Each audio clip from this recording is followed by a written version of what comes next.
Okay, so when I say Donald Trump is the best friend of women, at least of all those running for president, I'm actually not even joking, okay?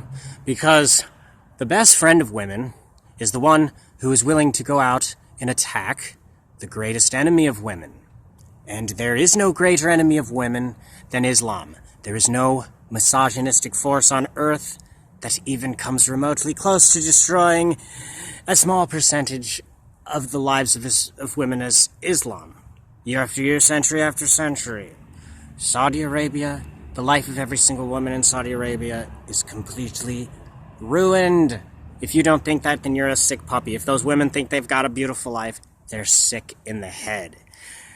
For a woman to think that it's okay, that there's laws, that she cannot leave the house without a man present, that she can get arrested for wearing pants that are too tight, or molested legally, dragged out into the streets by her ankles and stoned to death if her husband can get a few people to bear false witness against her, okay?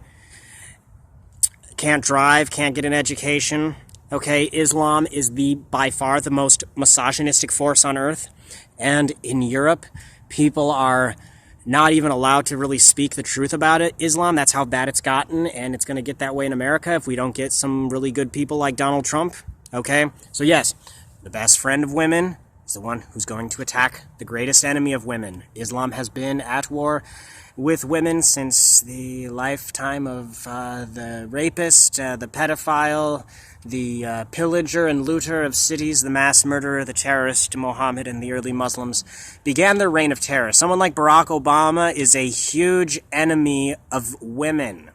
That is correct. Obama is a major enemy of females because he makes light of this terrible, terrible misogynistic force that ruins hundreds of millions of lives of women. He says we shouldn't call them even Islamic terrorists because they hijacked a peaceful religion. Wait a minute, Mr. Obama. Do you know who the founder of Islam is?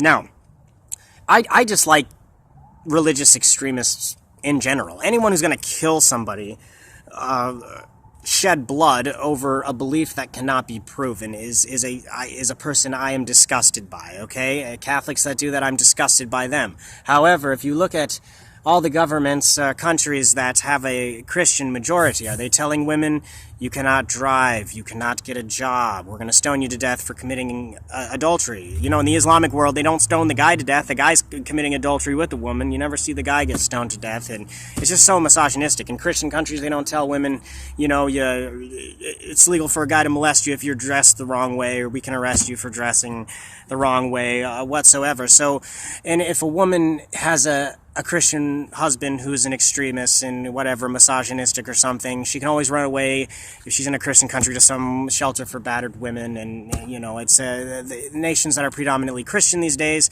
if they have some extremist Christians, they don't have laws outlawing people for not adhering to Christianity and whatnot. Not to mention, Muhammad went around cutting off heads and committing terrorism and having adulterers stoned, whereas Jesus said, let those of you who are without sin cast the first stone. When people picked up swords to defend Christ, he said, put your swords away. Those who live by the sword will die by the sword. So Muhammad is actually nothing like Jesus, despite Christians sometimes doing the opposite of what Christ commanded. Jesus said, do not return evil for evil, do not commit violence. If someone slaps you, turn the other cheek. I do not agree with that, but that is still what Christ said. So there's no Christian justification for that, yet there is tons of Islamic justification for what they do, because that's what the Prophet Muhammad would do. If they all wear a bracelet, what would Muhammad do? And they all did what Muhammad would do, they would all be jihadists, polygamists, maybe they would be pedophiles, probably, because he was, who knows what else they would be. So, anyway, yes, Donald Trump, the greatest friend of women. He's like the sheepdog. He doesn't want anything getting near his flock, so he will irrationally bark at everything that he doesn't trust, even things that are not harmful towards the flock. The good sheepdog still is very suspicious of everything. Donald Trump does not want Muslims in this country. If we are for women's rights and we are against Sharia law, then yes, and we don't want Muslims in our country. They do not like us. They want, even those who appear peaceful, still usually want Sharia law, which is very, very awful. If they could prefer the government of Saudi Arabia to dominate America as opposed to American government. They would most certainly want a government that is enforcing Islam. Yes, even the peaceful Muslims. And so when we accept Muslims into this country, we will also, of course, be accepting terrorists into the nation as well. That's just common sense. So vote for Donald Trump, and that is voting for women. God bless you.